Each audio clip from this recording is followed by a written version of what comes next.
sahabat Dikbud, bagaimana kabarnya? Semoga semua dalam kondisi sehat, tidak kurang suatu apapun. Dan senang sekali saya Pinky Daria bisa menyapa sahabat Dikbud semuanya dalam sebuah podcast yaitu Sapa Pendidikan BSKAP Kemendikbud Ristek. Nah, pendidikan merupakan tanggung jawab bersama, kita sepakat itu ya. Dan untuk memajukan dunia pendidikan, tentunya ini tak hanya menjadi tugas dari sekolah atau lembaga pendidikan, tetapi juga menjadi tanggung jawab keluarga dan masyarakat. Kerjasama berbagai pihak diperlukan untuk hasil pembelajaran anak-anak Indonesia yang berkualitas. Dan ada berbagai macam upaya yang bisa dilakukan untuk meningkatkan hasil pembelajaran siswa, terutama dalam hal keterampilan, literasi, numerasi, dan karakter yang tentunya menjadi fondasi belajar setiap anak. Aspek yang juga paling penting untuk diperhatikan adalah terkait dengan kesetaraan gender, di mana kesetaraan gender ini adalah merujuk pada keadaan setara laki-laki dan perempuan pada pemenuhan dari hak dan juga kewajiban. Nah, salah satu contohnya adalah seperti yang dilakukan di Provinsi Jawa Timur melalui sebuah program yang dilakukan bersama inovasi, sebuah program kemitraan Indonesia, pemerintah Indonesia dan Australia, dan juga Universitas Muhammadiyah Sidoarjo atau UMSIDA. Dan untuk mengetahui lebih lanjut, saat ini sudah hadir bersama kita ada Ibu Titin Kusminarsi. Beliau ini selaku Kepala Sekolah dari SDN Durung Beduk Sidoarjo. Bersama dengan ada juga Ibu Kemil Wahida selaku dosen Universitas Muhammadiyah Sidoarjo atau UMSIDA. Kita sapa terlebih dahulu. Bu Titin, apa kabar? Baik. Sehat Ibu ya? Sehat. Jadi Bu Titin ini adalah kepala sekolah yang saat ini menjadi kepala sekolah itu sudah kurang lebih selama 6 bulan di SDN Durung Beduk Sidoarjo, betul ya Bu ya? Betul. Tapi Ibu sendiri sebelumnya menjadi guru pengajar di sekolah dasar itu sudah berapa lama Ibu? Sudah hampir 22 tahun. 22 Ya, tahun. di SDN Balongdowo. Jadi Kecamatan Ibu tuh Candi. 22 tahun sudah menjadi pendidik, menjadi pengajar, menjadi guru di sekolah yang sama. Bukan, di sekolah yang lain. Sekolah Di yang lain Kampung Nelayan dan Kupang. tidak pernah berpindah di sekolah yang sama selama 22 Iya. tahun. Dan saat ini 6 bulan sudah pindah menjadi Jadi kepala sekolah di SDN Durung Beduk. Durung Beduk. Iya, Wah, ini Bu. pasti banyak sekali pengalaman dari Bu Titin yang tentunya kita juga ingin mengetahui bagaimana pengalamannya. Dan sekarang saya akan menuju kepada Bu Kemil. Bu Ya. Kemil, apa kabar? Baik. Baik, Bu Kemil ini adalah Ketua Pusat Studi Gender dan Perlindungan Anak dan juga selaku dosen Universitas Muhammadiyah Sidoarjo. Nah, Ya. Ibu sendiri juga termasuk pendamping ya dari 10 sekolah yang merupakan pilot project dari Ya. program yang sangat luar biasa ini. Nah, Ibu sendiri bagaimana Bu kalau melihat sekarang ini sudah berjalan dari saat pertama kali pelatihan sampai dengan hari ini? Bagus, progresnya bagus. Mm-mm. Jadi kalau dipresentasekan gitu ya, dari misalnya kan terakhir pelatihan, memberikan pelatihan dari sisi sekolah responsif gender itu di bulan Mei. Mm-mm. Dan sekarang adalah bulan hampir masuk November ya. Iya. Berarti sekitar 4 bulanan ya. Untuk progresnya bagus dengan segala macam bentuk pendampingan. Artinya segala macam bentuk konsep gender yang miskonsepsi tentang gender, kemudian kita berikan pelatihan, lalu ada perkembangan dengan ditunjukkan perubahan dari sisi aspek apapun yang ada di dalam sekolah. Iya. Itu bagus persentasenya ya. Bisa dibilang kalau dipresentasikan sekitar 80%. Oke, nanti kita akan bahas lebih lanjut lagi nih, karena memang kabarnya untuk bisa mendapatkan progres yang luar biasa sampai dengan 80% untuk sekolah responsif gender ini, ternyata memang awalnya pun juga harus ada perjuangan tersendiri di balik itu. Nah, nanti kita akan menguak bagaimana kisahnya. Baik, kalau kita membahas mengenai program sekolah responsif gender ini, memang kalau kita bahas tentang kesetaraan gender, ini memang bertujuan untuk membantu kepala sekolah dan guru-guru untuk fokus terhadap isu-isu gender di sekolah, sehingga sekolah bisa menjadi dukungan yang inklusif bagi para siswanya.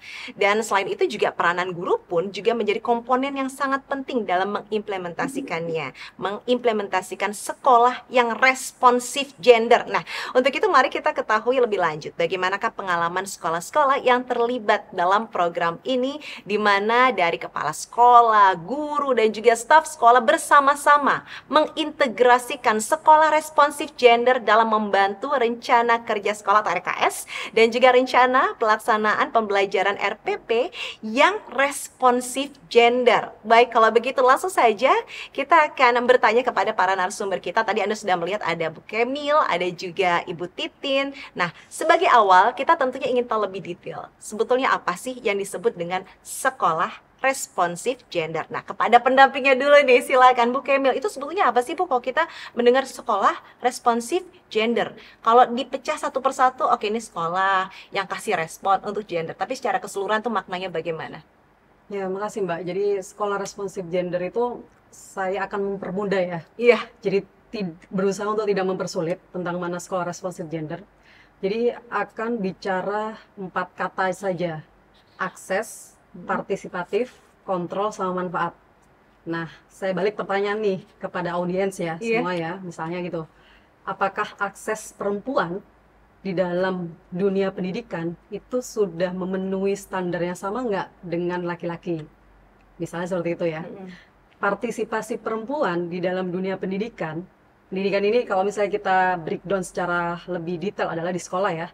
Karena kita sasarannya sekolah dasar, berarti kita bertanya, akses anak-anak perempuan yang ada di Indonesia untuk bersekolah, itu sudah memenuhi standar yang sama nggak dengan laki-laki?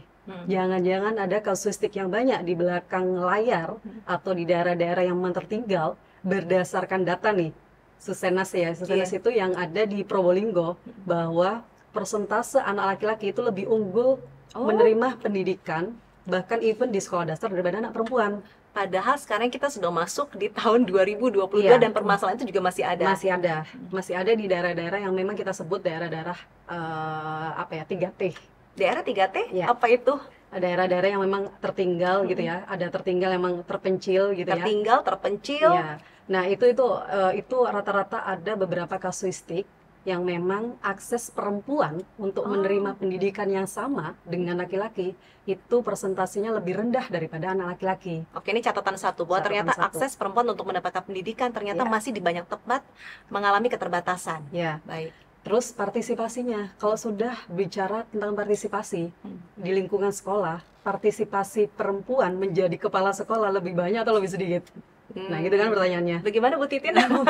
Ngelain tentang Bu Titin. Data dari tahun 2020-2021 itu guru perempuan baik Kemendikbud maupun Kemenak, persentase perempuan lebih banyak gurunya, perempuannya Gurunya ya? daripada laki-lakinya. Tetapi persentase yang guru perempuan lebih banyak daripada laki-laki tidak diimbangi dengan kepemimpinan perempuannya lebih banyak. Ternyata justru kepemimpinannya, kepala sekolahnya lebih tinggi laki-laki. Jadi daripada gurunya perempuan. lebih banyak yang perempuan, tapi Tapi kepala ternyata pada sekolahnya- saat pemilihan untuk kepemimpinan, untuk Yes. kepala sekolah, ternyata sudah, ini dari hasil penelitian Dari ya? hasil, dari hasil data, Dari hasil data Kemendikbud yang dan ada, ternyata Kemenak, justru perempuan lebih sedikit. gitu kan. Itu sudah dua contoh nih. Proporsional, berarti kan kurang proporsional nih, Iya. gitu. Nah, selanjutnya adalah bicara tentang kontrol. Nah, kontrol itu kan berarti ada sesuatu yang menjadi upaya kewenangan pemberian kebijakan gitu ya. Perempuan itu bisa mengontrol nggak kondisi-kondisi yang ada di sekolah, misalnya seperti itu. Atau misalnya perempuan itu bisa mampu bersuara nggak dengan apa yang dia tuangkan dalam sebuah ide atau pikirannya untuk memberikan kontribusi terhadap sekolah. Misalnya seperti itu kalau dari sisi kontrol. Dan selanjutnya adalah dari sisi manfaat. Nah, kebermanfaatannya perempuan di dalam mengembangkan pendidikan yang ada di sekolah dasar, apakah sudah memiliki peluang atau memiliki wadah di dalam memanfaatkan perempuan untuk berkontribusi terhadap pemikirannya. Seperti itu. Nah, jika AKPM, akses partisipasi, kontrol dan manfaat ini itu sudah terpenuhi bahwa perempuan itu sudah dapat kontribusi yang sama dengan laki-laki, berarti bisa disebut dengan sekolah responsif gender gitu. Simpelnya Jadi itu kesimpulannya. Jadi Simpel. AKPM ini harus terpenuhi untuk bisa disebut sebagai sekolah responsif gender. Ya. Nah, tapi kalau menurut data yang ada, berarti kalau kita bicara Jawa Timur ya. Ya. Di Jawa Timur ini sendiri data yang ada secara hasilnya sendiri bagaimana, Bu Kemil? Susenas tahun 2018, perempuan di Probolinggo persentase akses putus sekolah itu lebih tinggi daripada laki-laki. Asumsinya adalah berdasarkan hasil riset yang dilakukan oleh World Bank waktu itu, yaitu 2018, bahwa faktor ekonomi, jika ada keluarga yang memang memiliki faktor ekonomi yang rendah, ada anak laki-laki sama anak perempuan, pasti yang dipilih adalah anak laki-laki yang bersekolah. Dengan asumsi anak perempuan, toh nanti akan menikah, tidak perlu sekolah tinggi-tinggi. Padahal kalau kita bicara masalah kompetensi, bukan berarti anak perempuan itu kompetensinya di bawahnya laki-laki, begitu Tidak. ya? Kalau bicara tentang kompetensi, kita tidak berbicara tentang apakah dia laki-laki atau perempuan. Kalau emang laki-laki berkompetensi, oke. Kalau perempuan juga harus diberikan kesempatan yang sama dong, Baik. gitu kan ya. Aksesnya juga harus ada. Baik. Oke, nanti kita lanjutkan kembali. Ini udah semakin membuat adrenalin semakin naik ya kayaknya ya. Kita lanjutkan untuk Bu Titin. Kalau Bu Titin Iya. sendiri menangkap dari apa yang disampaikan tadi, Ibu sendiri kalau menangkap sekolah responsif gender itu seperti apa? Iya, sekolah responsif gender adalah sekolah yang merespon atau tanggap akan kesetaraan gender sehingga tidak terjadi ketimpangan gender di sekolah itu. Misalnya adanya bullying, terus stereotip, marginalisasi, subordinasi, dan beban ganda bagi perempuan gitu. Jadi semakin bertambah lagi ya makna Iya. dari sekolah responsif Iya. gender ini. Baik, ini sudah ada dua pandangan dan semuanya adalah pandangan yang sama-sama Sama baik baik, kalau kita iya. melihat keberadaan dari sekolah responsif gender. Nah, tapi kita tarik mundur sedikit ya, Iya. latar belakang. Nah, mungkin Bu Kemil boleh jelaskan, sebetulnya apa yang melatar belakangi sampai dianggap nih urgensinya tinggi ya untuk kita harus menyegerakan adanya program sekolah responsif gender ini. Iya, jadi latar belakang sekolah itu harus responsif gender.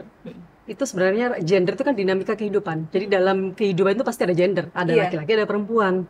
Nah, apabila bicara tentang gender, otomatis harus memberikan kesempatan yang itu sama. Dan itu berdasarkan undang-undang loh, Iya. bahwa hak yang sama, menerima pendidikan yang sama gitu. Jadi baik itu laki-laki maupun perempuan, kalau lebih dalam lagi ya, kita gender itu bisa bagian dari inklusif. Bisa bagian dari inclusive education.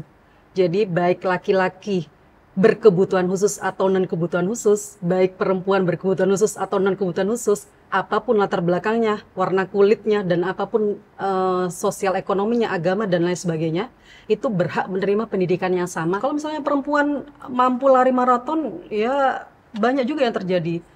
Pilot bukan harus laki-laki, perempuan kalau misalnya mampu ya banyak gitu. Jadi kan ada konstruksi berpikir ya, di dalam pembelajaran kita waktu sekolah dasar dulu atau misalnya di sekolah-sekolah, di dalam buku tematik kalau di sekolah dasar, itu tergambarkan jika menggambarkan cita-cita tentang pilot, selalu gambarnya laki-laki. Jika menggambarkan misalnya bermain futsal, selalu digambarkan laki-laki. Jika menggambarkan sedang memasak, digambarkan ibu sedang memasak, Iya. perempuan. Padahal laki-laki bisa memasak juga, banyak chef. Sekarang banyak ya bermunculan chef laki-laki. Gitu ya. Kemudian pilot itu juga perempuan bisa. Kemudian futsal. Nah, di kampus kami misalnya gitu ada futsal perempuan gitu kan. Juga jadi kalau misalnya punya kompetensi tidak ada masalah. Jadi akhirnya kita merujuk kepada makna ya.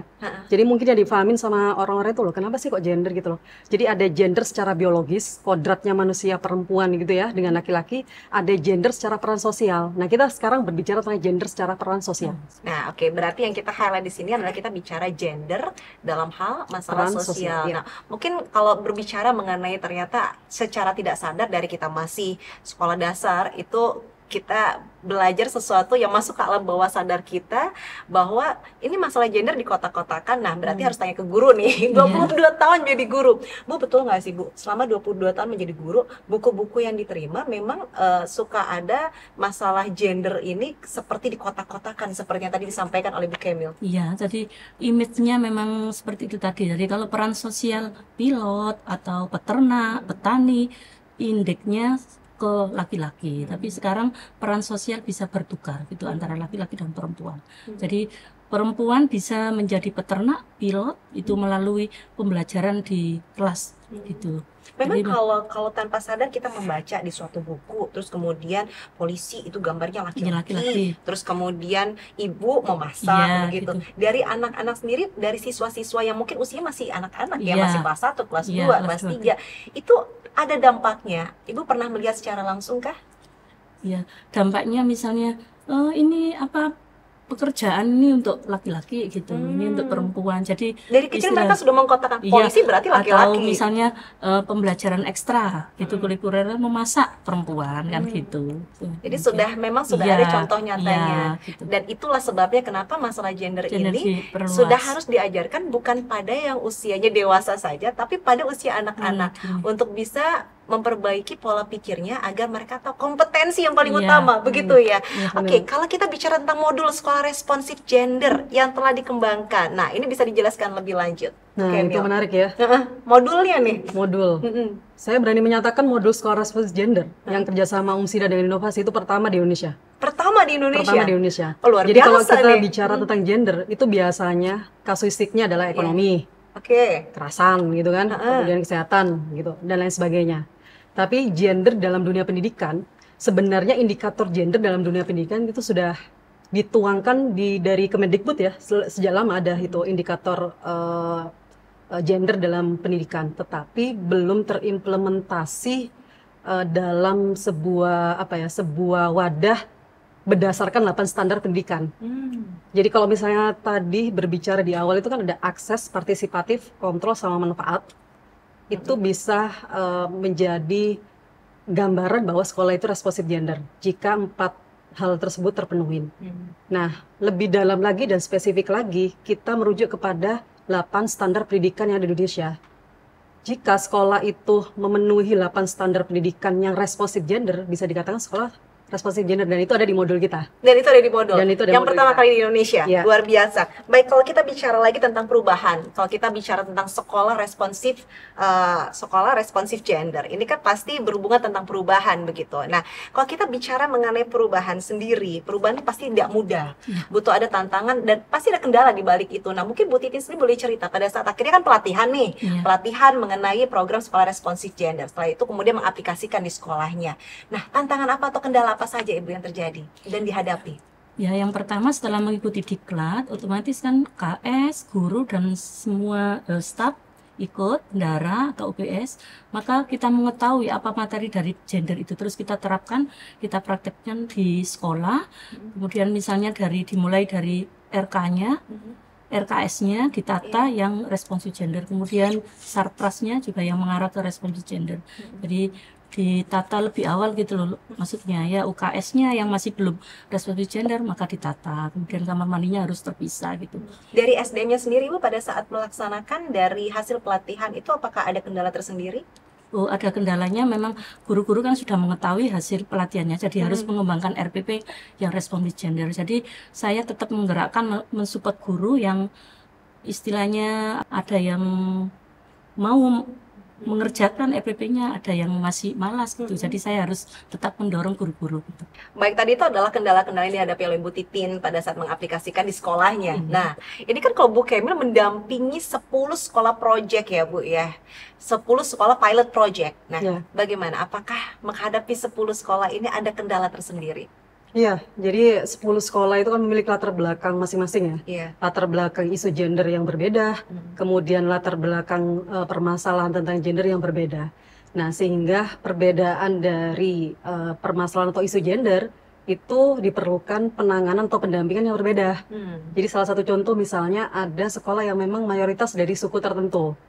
Nah, suku tertentu itu memiliki perilaku yang mungkin berbeda dengan suku yang memang asalnya itu di Jawa ya, karena kita bicara dengan Sidoarjo ya. Iya.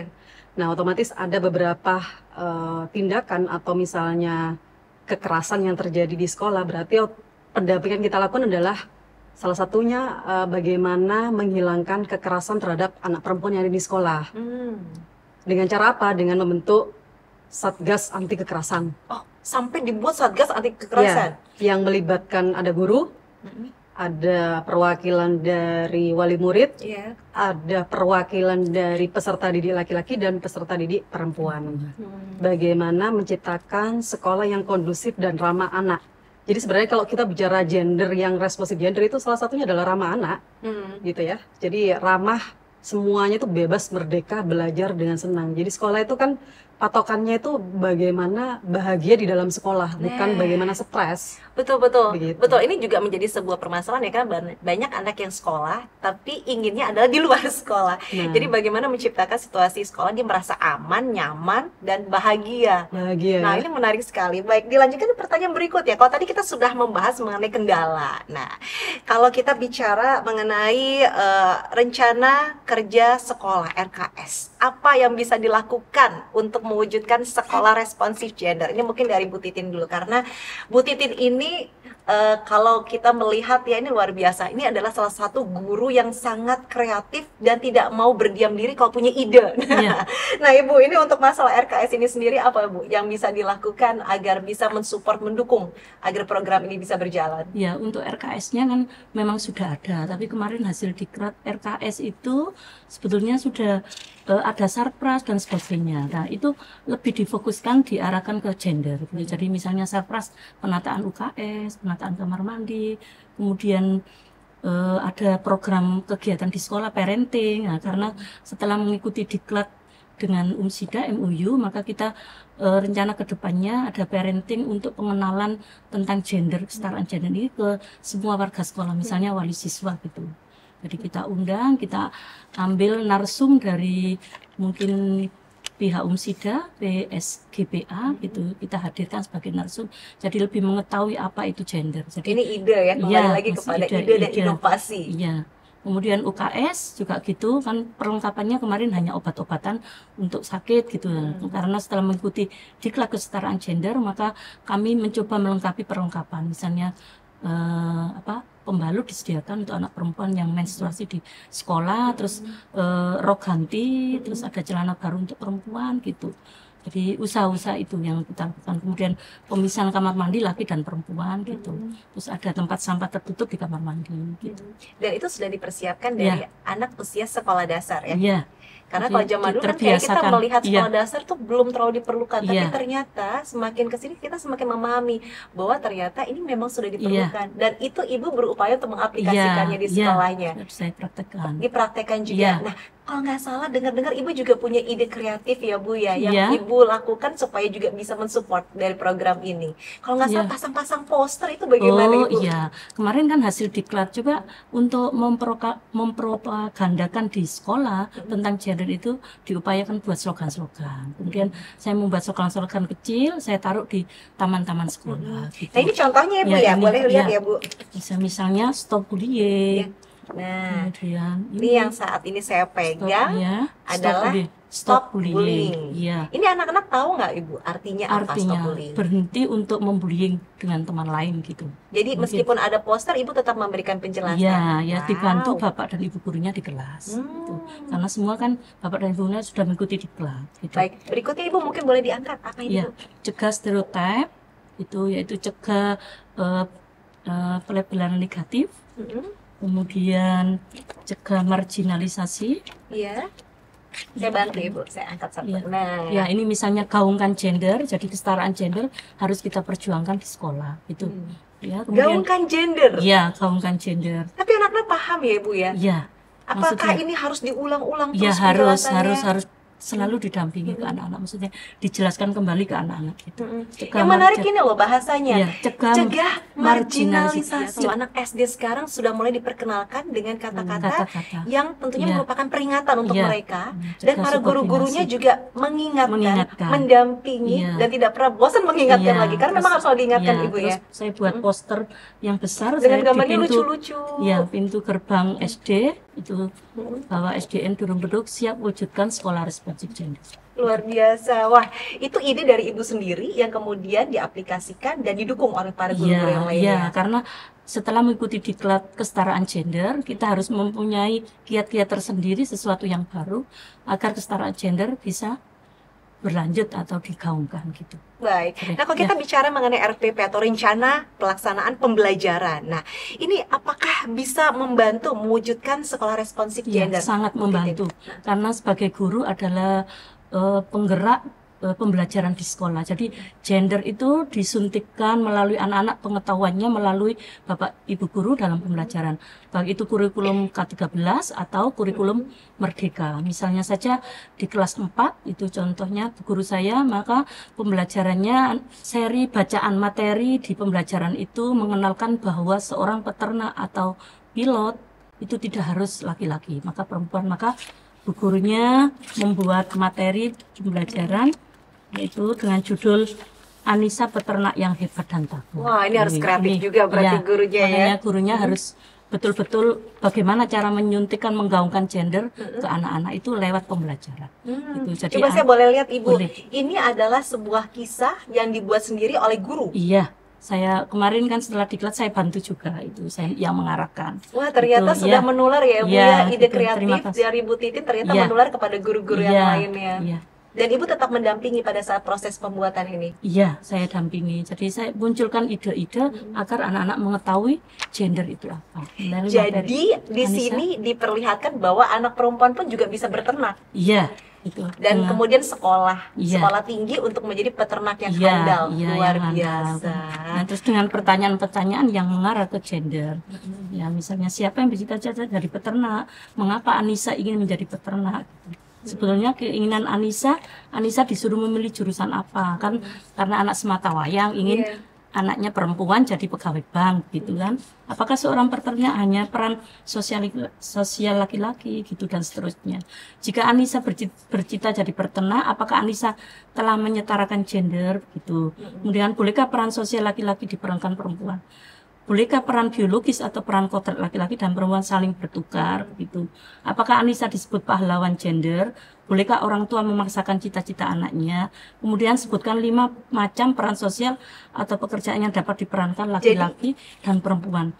Kemudian yang Ada terakhir, lagi. apa yang dimaksud dengan penyetaraan gender? Jadi, Nah, jadi soal-soal yang diberikan pun Ya. sekarang sudah mulai sadar atas bahwa kesetaraan kesetaraan gender. gitu. Jadi anak-anak Ini untuk anak lebih kelas? paham. Kelas 4. Kelas 4. Iya. Kelas 4 sudah mulai memahami mengenai Jadi kesetaraan gender. istilahnya pertanyaannya sudah mengarah ke pertanyaan yang hot gitu loh. Jadi gurunya mendorong untuk bahwa gender itu ini gitu. Jadi melalui pembelajaran. Nah, Bu Kemil tadi kita sudah mendengar bagaimana dari Bu Titin untuk mengaplikasikan di Ya. sekolahnya. Nah, untuk Bu Kemil sendiri, apakah hal tersebut juga diaplikasikan di sekolah-sekolah lainnya yang merupakan 10 sekolah untuk pilot project untuk program dari sekolah responsif gender tersebut? Ya, jadi kalau misalnya saya tarik dulu sedikit aja Mbak ya. Jadi kalau misalnya kita bicara tentang modul sekolah responsif gender, itu hal pertama yang akan kita lakukan perubahan itu adalah tentang makna konsep gender. Jadi konsep gender ini kan banyak miskonsepsi nih. Iya. Nah, kita fahamkan dulu kepada 10 sekolah pilot project itu apa perbedaan dari gender secara biologis dan gender peran sosial. Kalau gender secara biologis itu kan sudah pasti perempuan itu hamil, laki-laki yang apa Mbak?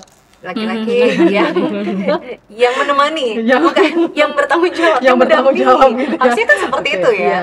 Jadi harus hati-hati nih pemilihan bahasa. Barangkali kalau misalnya dalam kita tuh bahasa ada pilihan bahasa yang memang tabu ya. Jadi kita bermain aman aja dalam pemilihan bahasa gitu ya. Tapi sebenarnya itu tidak masalah. Nah, lalu kemudian setelah para guru atau misalnya para pihak sekolah itu memahami tentang gender secara biologis dan gender secara peran sosial, kita tarik dia ke 8 standar pendidikan.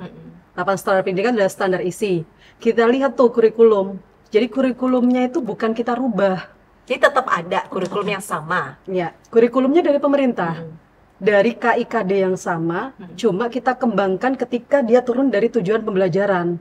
Nah, tujuan pembelajarannya baru kita masukkan dari unsur responsif gendernya.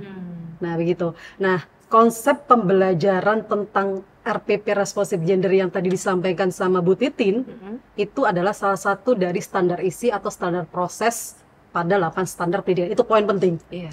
Jadi poin penting, kalau kita misalnya merubah sekolah responsif gender dari sisi sarana prasarana, itu mungkin bisa dikatakan mudah apabila kita bercandanya ya, ada budgetnya. Iya. Misalnya toilet responsif gender adalah toilet yang mungkin bisa membedakan toilet yang mana untuk laki-laki dan toilet yang mana untuk Untuk perempuan. perempuan.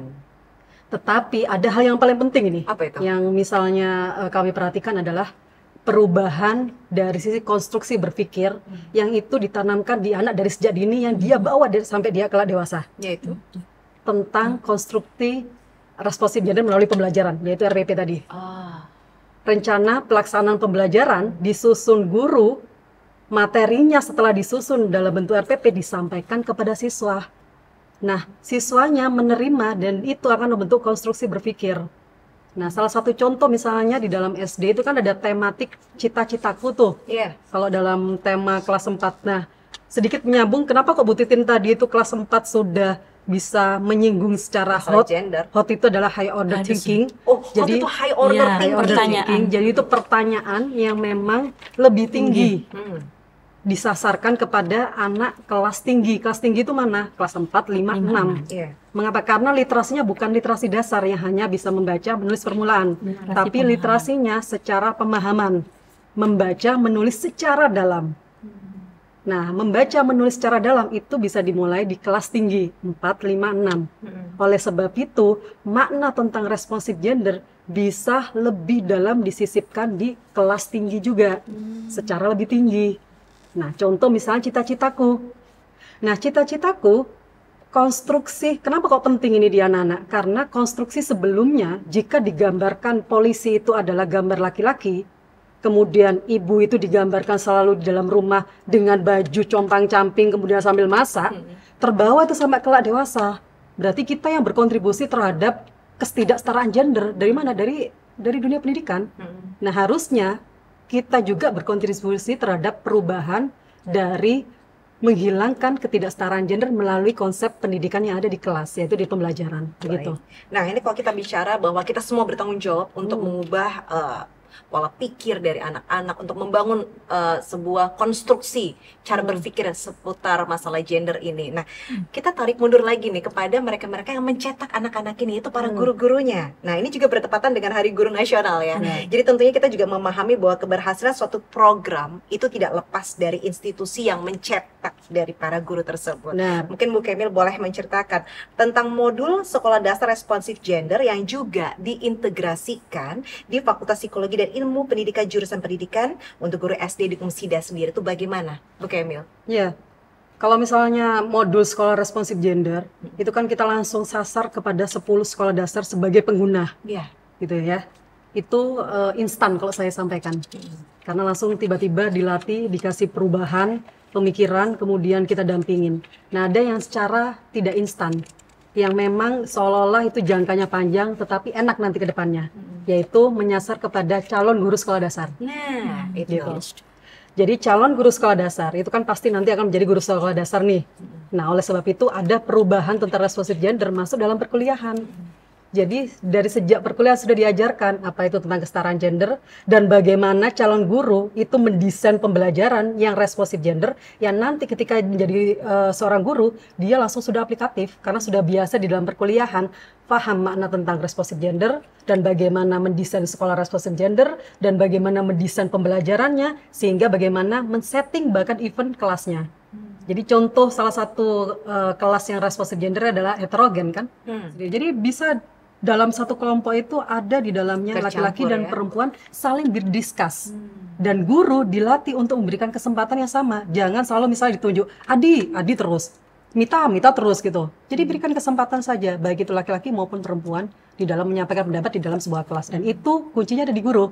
Makanya calon guru sekolah dasar harus memiliki kemampuan responsif gender. Sehingga kelak ketika dia lulus, sudah terbiasa dan bisa mengatasi sekolah yang memang menjadi responsif gender. Gitu. Wah, berarti dengan katanya saat ini sudah mulai diaplikasikan atau masih dalam bentuk perencanaan program? Sudah ada 2 mata kuliah yang sudah diaplikasikan di dalam perkuliahan guru sekolah dasar dan kedepannya akan keseluruhan akan responsif gender karena berkesesuaian dengan visi dari prodi PGSD ada di UMSIDA yang memang salah satunya adalah responsif gender dan kesesuaian juga dengan moto yang memang digunakan oleh UMSIDA merujuk kepada SDGs Goal 5. Jadi responsif gender itu harus masuk di dalam lini perkuliahan juga gitu. Nah, Bu Titin kalau mendengar itu tadi, nah Ibu kan juga sebagai guru pasti juga pernah menempuh pendidikan. Nah, sekarang mendengar bahwa sekarang sudah ada inovasi terbaru lagi agar bisa membuat para calon-calon guru yang nanti mencetak generasi penerus ini sudah memiliki sebuah pola pendidikan yang lebih maju lagi. Nah, bagaimana tanggapannya Ibu? Iya, saya bangga sekali dengan apa yang telah dicanangkan oleh PGSD UMSIDA sehingga nanti muncullah guru-guru muda yang tersebar di seluruh sekolah-sekolah yang paham akan kesetaraan gender, jadi bisa menerapkan pada saat mereka mengajar di sekolah yang baru. Nah, ini memang sesuai sekali ya bahwa dalam rangka Hari Guru, tentunya kita berharap bahwa para guru-guru yang ada di Jawa Timur pada khususnya dan Indonesia pada umumnya akan bisa menjadi guru-guru yang luar biasa, yang lebih paham, terus kemudian lebih responsif terhadap masalah gender. Jadi nantinya juga akan bisa menumbuhkan pola pikir yang membuat para generasi penerus ini tahu bagaimana berbuat, apa haknya, apa kewajibannya yang berhubungan dengan kesetaraan gender. Nah, mungkin kalau dari Bu Titin sendiri sebagai guru, apa yang Bu Titin selama ini lihat yang kurang dilakukan para guru, dan Bu Titin berusaha mengaplikasikannya, bahkan memberikan contoh kepada guru-guru yang Bu Titin selama ini sering temui? Ya, guru-guru pada saat ini memang guru-guru muda untuk menguji kekreativitasnya kurang dalam gerak nyata. Jadi sebetulnya saya sudah memberi contoh di sekolahan, kalau memang kan saya penulis, kalau bisa apa yang sudah punya ide yang sudah dikeluarkan itu diaplikasikan, misalnya ditulis atau bagaimana mengikuti kegiatan artikel di kelas, maka diwujudkan. Semua yang ada permasalahan di sekolah atau apa bisa dituangkan dalam bentuk artikel, kan nanti berfungsi misalnya dimasukkan majalah PGRI, di Sidoarjo gitu. Ya mudah-mudahan ini bisa menginspirasi, karena meskipun sudah 22 tahun menjadi guru dan saat ini sudah 6 bulan menjadi kepala sekolah, ternyata Bu Titin tidak pernah berhenti untuk selalu menuangkan ide-idenya, tidak membuang begitu saja idenya, dan kemudian ide-ide yang ada Ibu tidak diamkan.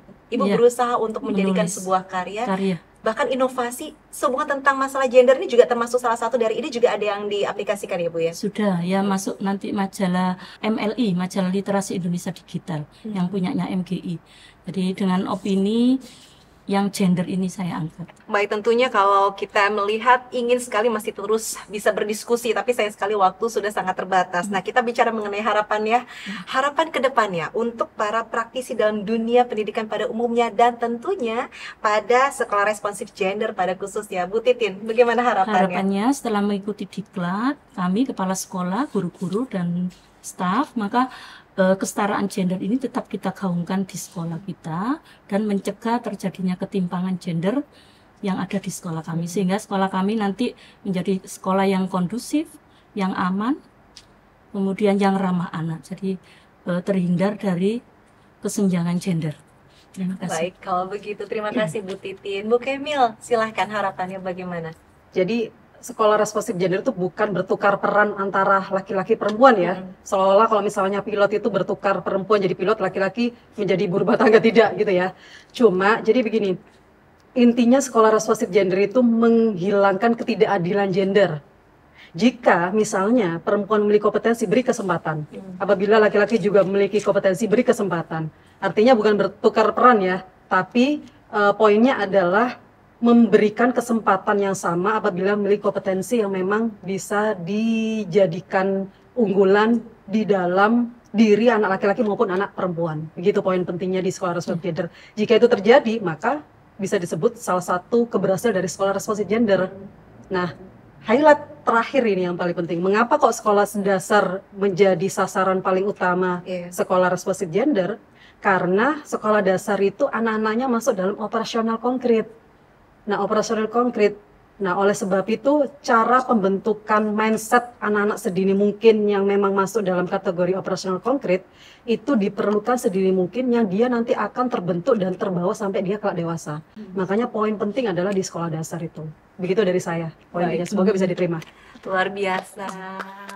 Para narasumber kita ini sudah memberikan banyak sekali masukan untuk kita semua. Dari Bu Titin kita belajar bagaimana menjadi seorang guru. Kita tidak hanya berdiam diri dan melihat sesuatu yang menurut kita tidak sesuai, maka kita sudah harus mulai untuk mencatat dan berupaya untuk mengaplikasikannya, membuat sebuah inovasi semata-mata demi yang terbaik untuk para generasi penerus kita. Dan juga dari Bu Kemil, kita sudah belajar bahwa setiap perubahan itu akan bisa terjadi kalau kita bersabar, berupaya, mengumpulkan data, dan juga berjuang dengan tidak pernah berhenti, maka yang tadinya hanya 10 sekolah nantinya pasti akan menjadi satu Indonesia.